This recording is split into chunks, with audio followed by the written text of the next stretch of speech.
A paz do Senhor a todos. Estamos aqui dando continuidade às lições do primeiro trimestre do ano de 2026 da Escola Bíblica Dominical. Esse trimestre, que tem por título A Santíssima Trindade, nós já estamos na lição de número 10, que vai ser ministrada em todas as igrejas pelo dia 8 de março de 2026, sob o tema O Espírito Santo, o Capacitador. O texto áureo da nossa aula está em Joel, livro do profeta Joel, capítulo 2, e o verso 28, que diz assim: E há de ser que depois derramarei o meu espírito sobre toda a carne. A leitura bíblica em classe, ela está também no livro de Joel, do profeta Joel, capítulo 2, 28 e 29, os versículos 28 e 29, depois em Atos, capítulo 2, do 1 ao 4, capítulo 8, do 14 ao 17, e 1 Coríntios 12, do 4 a 7. Durante a aula nós vamos observar esses textos e aí nós vamos falando sobre eles. O importante é começarmos a aula de hoje falando sobre o contexto da profecia de Joel. Joel é um profeta que profetizou para Judá, já no reino dividido, Israel e Judá, por volta do ano de entre 835 a 825 a.C. Então é o período de divisão dos reinos, porém os dois reinos ainda existiam. O reino do norte ainda não tinha sido tomado pelos assírios, isso foi acontecer no ano 721, e também o reino de Judá não tinha ido ainda ao cativeiro babilônico, isso acontece por volta do ano 586 a.C.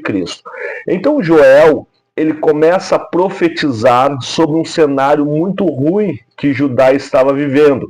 Vivia um juízo de Deus manifesto por dois fenômenos. Uma invasão de gafanhotos e outra uma seca histórica, uma seca terrível que produzia incêndios em Judá, nas matas, nas vegetações. Então, era dentro desse contexto, havia uma aplicação do juízo divino relacionado principalmente ao afastamento de Deus da nação de Judá, principalmente aqui, no caso de Joel, e havia um juízo de Deus manifesto através de uma invasão de gafanhotos e uma seca terrível que devastou aquela nação. Esses dois atos levaram o povo de Judá a um arrependimento, a um conserto com Deus, a um arrependimento profundo e seguido de um clamor por misericórdia. E a partir deste arrependimento do povo, Deus sempre trabalhou assim. Vinha o juízo e o arrependimento, e Deus se curvava novamente ao povo, ajudava, voltava a ter um relacionamento com o povo. Todas as dispensações, principalmente as do Antigo Testamento, têm essa característica.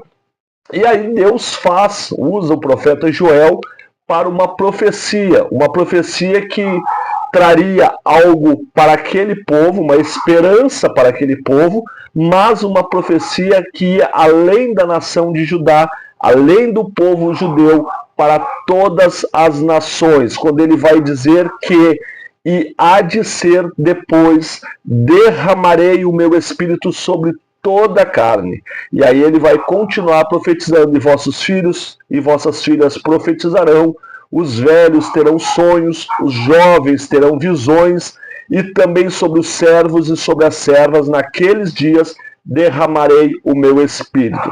Nesse contexto, algo inovador, porque na antiga aliança, a manifestação do Espírito Santo ela acontecia de modo diferente do que acontece, por exemplo, na nova aliança. Nós podemos observar, já entrando na nossa lição, no tópico primeiro ali, que fala sobre a promessa do derramamento do Espírito, e no tópico 1.1 diz assim, uma promessa de abrangência universal. Na nova aliança, ou melhor, na antiga aliança, o Espírito Santo ele atuava de modo pontual sobre pessoas específicas e para tarefas determinadas. Nós podemos observar, por exemplo, em 1 Samuel, capítulo 19, verso 20, que vai dizer que o Espírito de Deus veio sobre os mensageiros de Saul e apoderou-se de cada um deles, e eles também experimentaram uma visão profética.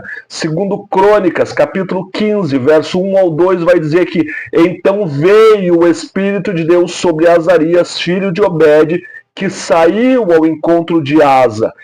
Já Ezequiel, capítulo 37, verso 1, um texto bastante conhecido, o Vale dos Ossos Secos, vai dizer que veio sobre mim a mão do Senhor e ele me levou no Espírito. Então, o que nós podemos observar nesses textos do Antigo Testamento é que a atuação do Espírito Santo, ela vinha através de um apoderamento. Ele vinha sobre determinadas pessoas para realizar tarefas específicas, porém não ficava sobre estes homens, ele voltava ao céu.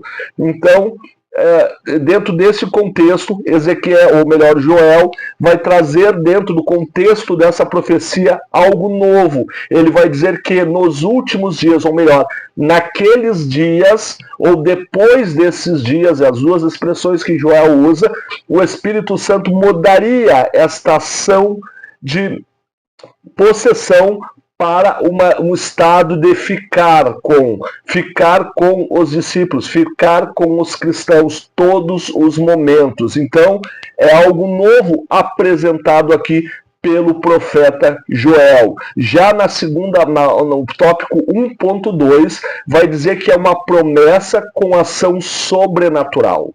Joel, ele profetiza que o derramamento do Espírito viria de manifestações visíveis e sobrenatural, quando ele fala em profecias, sonhos e visões. E no Novo Testamento, se nós observarmos isso, nós vamos ver que depois da descida do Espírito Santo, do derramamento do Espírito Santo, esses sinais sobrenaturais começaram a agir de forma de uma ação visível dentro da igreja.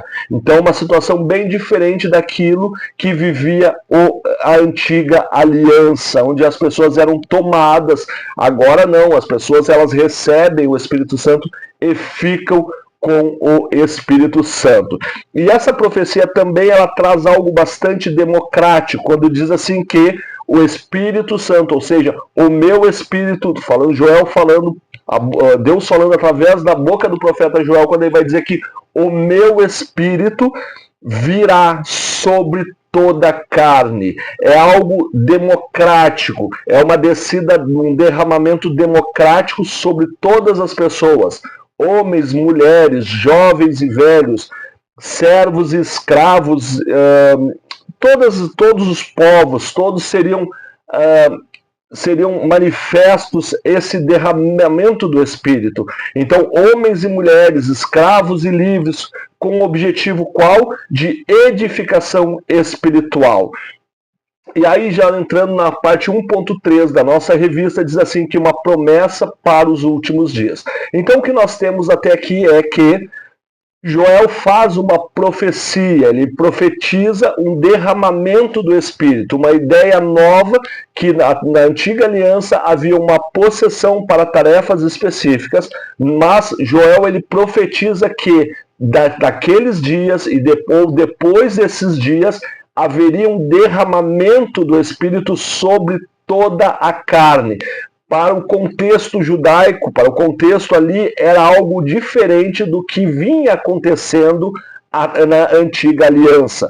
Então, uma promessa para os últimos dias. A expressão naqueles dias, ou depois disso, que foi usado pelo profeta Joel, ela vem do hebraico. O Antigo Testamento é escrito em hebraico. Ele vem da expressão Yamé, que refere-se ao período messiânico, ao desenrolar dos acontecimentos finais relacionados a um plano redentivo de Deus.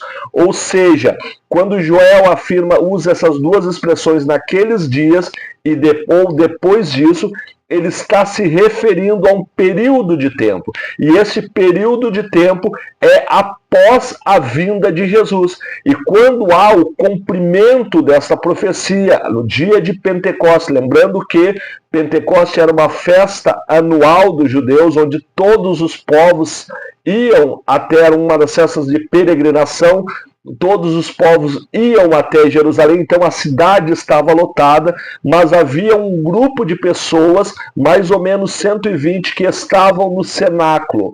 Por quê? Porque quando Jesus morreu, nas suas últimas orientações, ele diz assim: ficai em Jerusalém. Olha o que vai dizer o Evangelho de Lucas, Evangelho escrito por Lucas, no capítulo 24, o verso 49, ele vai dizer assim: e eis que sobre vós envio a promessa de meu Pai. Qual promessa? Aquela predita por Joel. Mas ele vai dar uma orientação àquele povo. Ele vai dizer assim, àqueles 120, ficai, porém, na cidade, até que sejais revestidos de poder. Então, há uma promessa para 120. Notamos uma cidade, a cidade de Jerusalém, que está tomada de judeus devido à festa de Pentecostes. E há um grupo dentro do cenáculo que está orando, esperando uma promessa que o próprio Jesus tinha dito: ficai em Jerusalém até que do alto sejais revestidos. E quando eles são cheios do Espírito Santo, quando o cumprimento desta profecia no cenáculo, Pedro vai identificar o que estava acontecendo ali com o cumprimento inicial da profecia. Só que Pedro, ele vai dizer um pouco diferente. Ele vai usar o termo nos últimos dias. Então nós entendemos os últimos dias como um período desde a morte e ressurreição de Cristo, a ascensão aos céus, o derramamento do Espírito até o retorno de Cristo, até o final da dispensação da graça.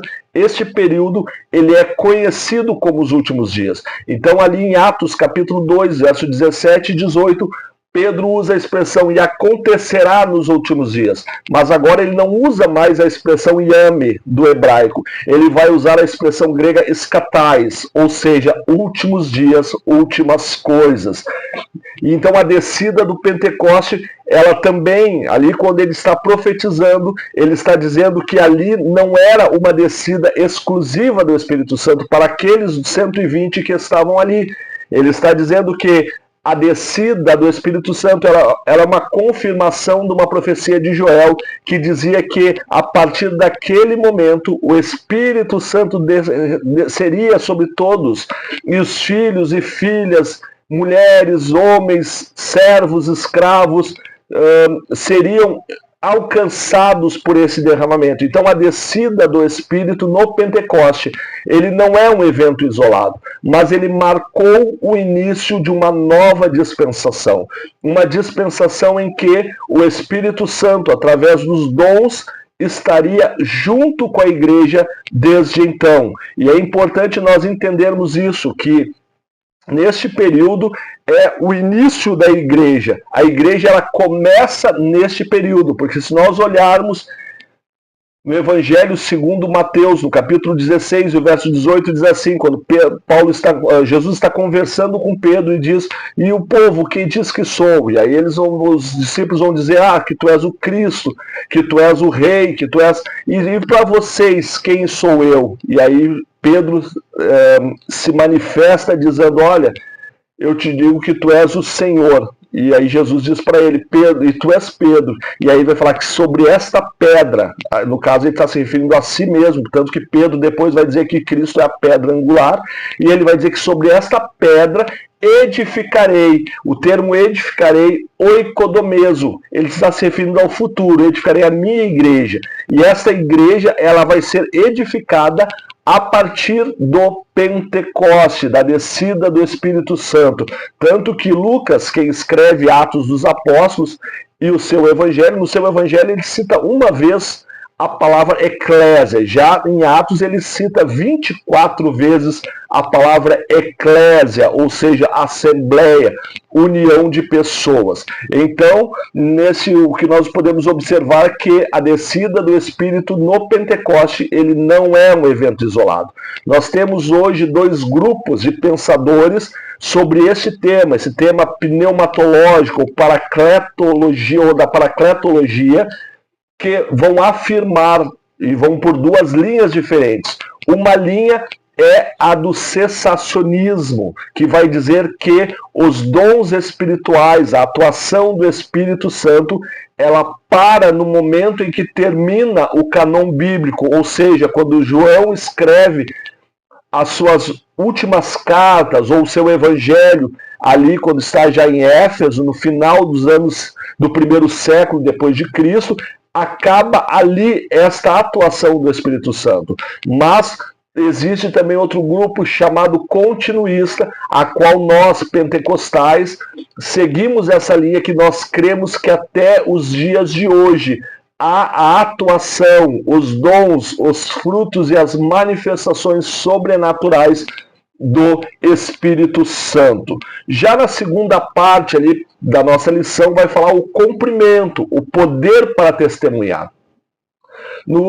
Na parte 2.1, o Espírito Santo ele vem com poder do alto. Nós já lemos o texto de Lucas, capítulo 24, verso 49, que diz que eis que sobre vós envio a promessa do meu Pai. Ficai, porém, na cidade, até que do alto sejais revestidos. Quando o Senhor Jesus está usando esta expressão revestido, ele está falando em grego, endio, que significa vestir-se de algo, entrar numa roupa, ou ser envolvido por uma armadura de poder. No caso, poder em grego, dinamis, energia ativa, operante, que procede do próprio Deus. O que Jesus está dizendo aqui para os discípulos é que, a partir do momento que Jesus sobe aos céus, Jesus morreria logo em seguida, eles teriam uma missão, e esta missão era uma missão muito difícil, era uma missão que eles precisariam enfrentar as hostes infernais. E aí Jesus faz uma promessa a ele, que não saiam de Jerusalém, porque vocês sozinhos não vão conseguir, mas esperem lá que a descida, o derramamento do Espírito Santo, o que ele vai fazer? Ele vai vos revestir de um poder, de um dinamis, de um poder, de uma força ativa e operante que procede do próprio Deus. Aponta para uma capacitação sobrenatural e indispensável para testemunhar de Cristo, além de autoridade para operar milagres e sabedoria para edificar uma igreja que surgiria a partir de Atos 2, quando o Espírito Santo ele é derramado sobre aquelas pessoas, mais ou menos 120 que estavam no cenáculo. Já na parte 2.2, os sinais da descida do Espírito Santo. Esse momento em que o Espírito Santo ele desce sobre os discípulos, isso está ali, Lucas escreve em Atos, capítulo 2, versos 2 e 3, ele vai dizer que, de repente, veio do céu um ruído, como de um vento impetuoso, e encheu toda a casa onde estavam assentados. Eles apareceram umas línguas como de fogo, que se distribuíam sobre cada um deles. Então, o que Lucas está relatando aqui é o momento da descida do Espírito Santo, onde eles estão ali no cenáculo, orando, mais ou menos há 10 dias, eles estão ali orando, e quando desce o Espírito Santo sobre eles, há 2 sinais visíveis. O primeiro sinal é um ruído. O termo grego usado é etios, literalmente um vento forte e contínuo, um ruído como o agitar de um vendaval. E também isso é um ruído, algo que não é visível, porém é um sinal audível da presença do Espírito, um som como um vento veemente e impetuoso. Esse é o sinal audível. Também há um sinal visível da presença do Espírito Santo, que é as línguas repartidas como de fogo. O termo grego para isso é roseipier, ou seja, semelhante ao fogo, mas não consiste de fogo, ele é semelhante, entendendo que Lucas ele vai usar aquilo que ele conhece no cotidiano para escrever, então ele vai dizer que é como um vento, como um fogo, mas não se trata de fogo, então ele está se referindo a isso neste texto. Então aqui há uma descida do Espírito Santo sobre aquelas pessoas que estão no cenáculo através de um sinal visível, que é as línguas de fogo, e um sinal audível, que é um vento, um ruído veemente e impetuoso. Já na parte 2.3 vai mostrar a evidência do revestimento do Espírito Santo. Então é interessante nós observarmos aqui que para aqueles 120 houve um ruído, um sinal audível, e houve fogo, ou línguas repartidas como de fogo, como um sinal visível para eles. Mas agora há uma evidência, porque todos ali foram batizados com o Espírito Santo. Porém, agora há uma evidência para as outras pessoas que ali estão. Olha o que diz o texto, Atos capítulo 2 e o verso 4 diz assim: e todos ficaram cheios do Espírito Santo e começaram a falar noutras línguas. Aqui nós temos um termo grego, heterais glossais, é um vocábulo diferente das suas línguas nativas, ou glossais como idioma desconhecido pelos interlocutores. O que nós entendemos aqui que é, quando foram cheios do Espírito Santo, aqueles homens, como uma evidência do batismo, eles começam a falar em outras línguas. O termo heterais glossais significa que línguas que eles não conheciam. Eu vejo, aí é uma opinião minha, neste momento, uma língua relacionada àqueles povos. Lembramos que Israel estava tomado de gente que vinha de todos os lugares, vinha dos medos, dos persas, de Roma, alguns. Então tinha um grupo de pessoas ali que não estavam falando aquela língua. E quando eles ouviam aqueles discípulos, aqueles 120 falando na língua deles, se maravilharam. Eu entendo que a principal função ali era evangelística. Então, quando eles foram cheios do Espírito Santo, eles começam a falar das grandezas de Deus no idioma, na língua de cada um daqueles povos, para que eles pudessem entender o evangelho. Mas eu também entendo que ali houve a glossolalia como a primeira evidência do batismo com o Espírito Santo. Nós, dentro da pneumatologia, entendemos que o batismo com o Espírito Santo, ele vem evidenciado pelo falar em línguas estranhas. Nós podemos observar outros textos, por exemplo, Atos, capítulo 19, verso 4, quando, olha o que diz o texto: havendo-lhes Paulo imposto as mãos, veio sobre eles o Espírito Santo, e falavam em línguas. Esse falavam em línguas, do grego, glossais, é o mesmo usado em Atos. E aqui se refere a línguas espirituais, porque aqui eles não estão pregando para outras pessoas. Eles estão falando como evidência do batismo. Já em Atos, capítulo 10, versículo 45 a 46, mostra quando Paulo chega a Éfeso. E Paulo anuncia o batismo com o Espírito Santo, e aqueles homens crentes, eles estão dizendo que não conhecemos o batismo, senão o de João. E ele apresenta o batismo, e ele vai orar, e ele vai, olha o que diz o texto: e se maravilharam-se que também sobre os gentios se derramasse o Espírito, o dom do Espírito Santo, porque ouviam falar em línguas estranhas, glossolais também, sobre e magnificar a Deus. Então, nesses dois textos subsequentes, mostra o mesmo termo usado em Atos 2, como glossais, como línguas estranhas, línguas dos anjos, línguas sobrenaturais. Então, o que eu observo em Atos, que houve as duas coisas, tanto a glossolalia, que é o falar em línguas, ou em línguas estranhas ou espirituais, ou como também a outra expressão que é usada para heterais glossais, línguas diferentes, idiomas diferentes anunciando a palavra de Deus. Então é importante nós observarmos isso. A continuidade do derramamento do Espírito, já partindo para a parte final da nossa aula, a extensão da promessa do Espírito. Atos capítulo 2, o verso 38 vai dizer que Pedro então lhe respondeu. Agora Pedro vai pregar o evangelho. Ele vai pregar para aquelas pessoas, já tem a atenção daquelas pessoas, todos eles estavam ali reunidos na volta dos 120, dizendo no primeiro momento que eles estavam fora de si, falando em outros idiomas, mas depois se admiraram porque esses idiomas eram o que eles falavam das outras nações e eram homens letrados, então sabiam somente o seu idioma, né? Aqueles 120. Então Pedro ele vai dizer: senhores, isso que vocês estão vendo não é nada senão aquilo que o profeta Joel disse, que nos últimos dias derramarei do meu espírito sobre toda a carne. Então as pessoas agora começam a observá-los e Pedro prega o evangelho, quando ele vai dizer assim: arrependei-vos e cada um de vós seja batizado em nome de Jesus Cristo para a remissão dos vossos pecados e recebereis o dom do Espírito. Então ele está trazendo algumas questões, por exemplo, o arrependimento,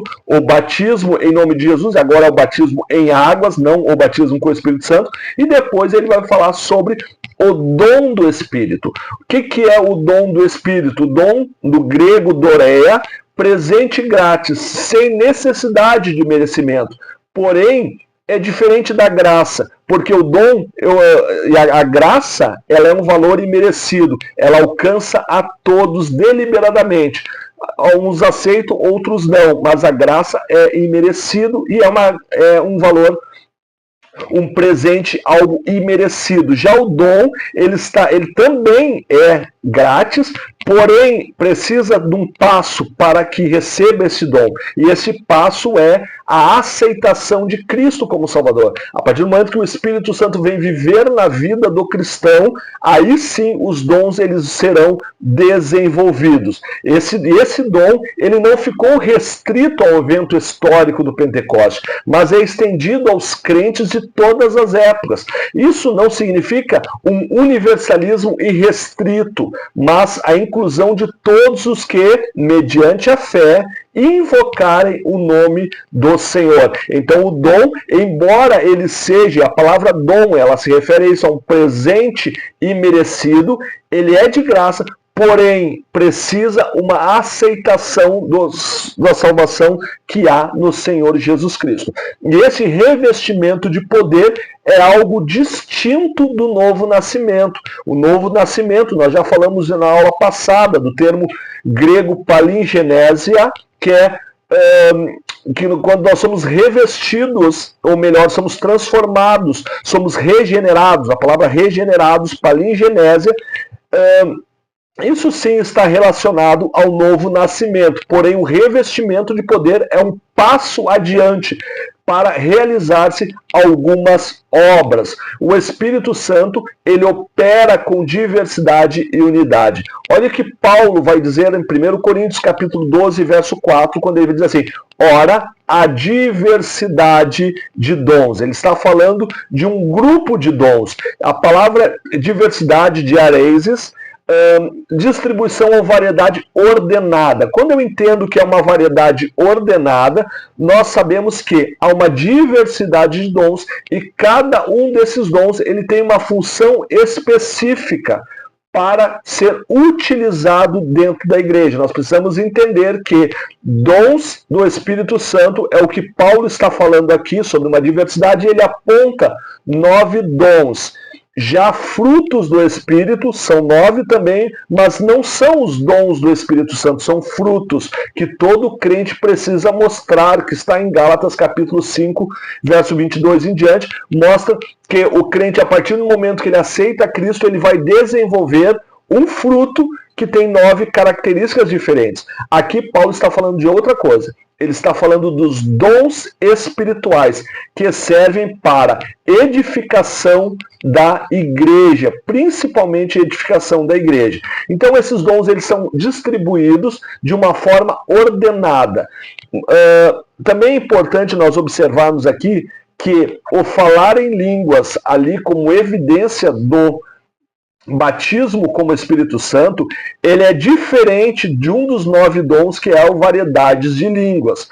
O que aconteceu em Atos 2, ele está falando de uma evidência visível do batismo. Quando a pessoa é batizada com o Espírito Santo, ela fala em outras línguas, como evidência do batismo. E esse falar em outras línguas, esse falar em outras línguas, ele não precisa ser interpretado, o do batismo, porque é uma evidência do batismo com o Espírito Santo. Já Paulo, aqui, quando ele fala na variedades de línguas, ele vai pontuar, variedades de dons, ele vai pontuar a variedades de línguas. Esse sim, necessariamente precisa ser interpretado por alguém, porque para que tenha sentido, porque são línguas estranhas. Se a igreja não entende, logo ela não se edifica. E Paulo ainda vai dizer que aquele que fala em línguas, ele se edifica a si próprio. Então até dá uma orientação para que fale baixinho, fale consigo mesmo como uma oração.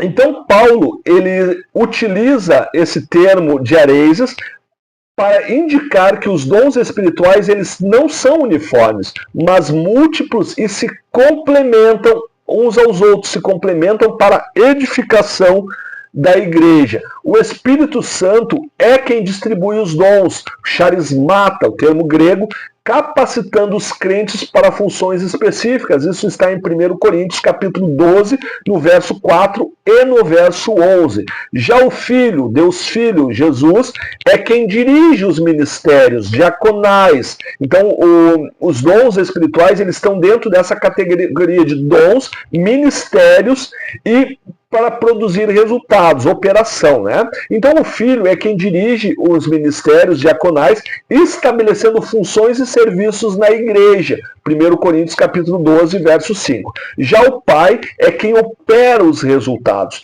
Energemata, do grego, né, produzindo frutos concretos. Isso está em 1 Coríntios capítulo 12 e o verso 6. Vocês podem ler esse texto que está na primeira carta de Paulo aos Coríntios, no capítulo 12, do verso 4 ao 11, ele vai mostrar toda essa questão da diversidade de dons e mostrar que cada um, eles estão ligados à Trindade. O Deus Pai, o Deus Filho e o Deus Espírito Santo, eles usam esse dom para a edificação da igreja. Já aqui na parte final, né, da nossa lição, o Espírito ele distribui os dons com propósito. Nós já falamos um pouco sobre isso, mas especificando aqui, os dons espirituais estão disponíveis à igreja odierna. O que significa isso? Da igreja atual, desde o Atos dos Apóstolos até os dias de hoje, até o final da dispensação da graça. Os dons espirituais eles estão disponíveis à igreja, mas eles têm propósitos peculiares. E eles não são para a ostentação pessoal, né? Eles são para o serviço do reino, segundo 1 Pedro, capítulo 4, verso 10, diz o texto que, servindo uns aos outros conforme o dom que cada um recebeu. Então, como bons dispenseiros da multiforme graça de Deus. Então, Pedro está dizendo aqui que os dons espirituais, eles servem para o serviço do reino. Já Paulo, em 1 Coríntios capítulo 14, verso 12, ele vai dizer assim: assim também vós, que já estáis desejosos dos dons espirituais, procurai abundar neles. Para quê? Para a edificação da igreja. Então, a segunda característica, a segunda atuação, o propósito dos dons espirituais é para a edificação da igreja. E um terceiro ponto, mesmo Paulo, mesma carta aos Coríntios, capítulo 12, verso 13, ele vai dizer assim: portanto, vos quero fazer compreender que ninguém, falando pelo Espírito de Deus, diz Jesus é anátema. E ninguém pode dizer Jesus é o Senhor, senão pelo Espírito Santo. Então o dom espiritual ele também traz essa terceira característica, a glorificação de Cristo. Então, recapitulando, o serviço do reino, edificação da igreja e glorificação de Cristo. Esses são os três propósitos dos dons espirituais. Partindo já para a parte final, a finalidade específica dos dons protege os salvos de dois perigos espirituais.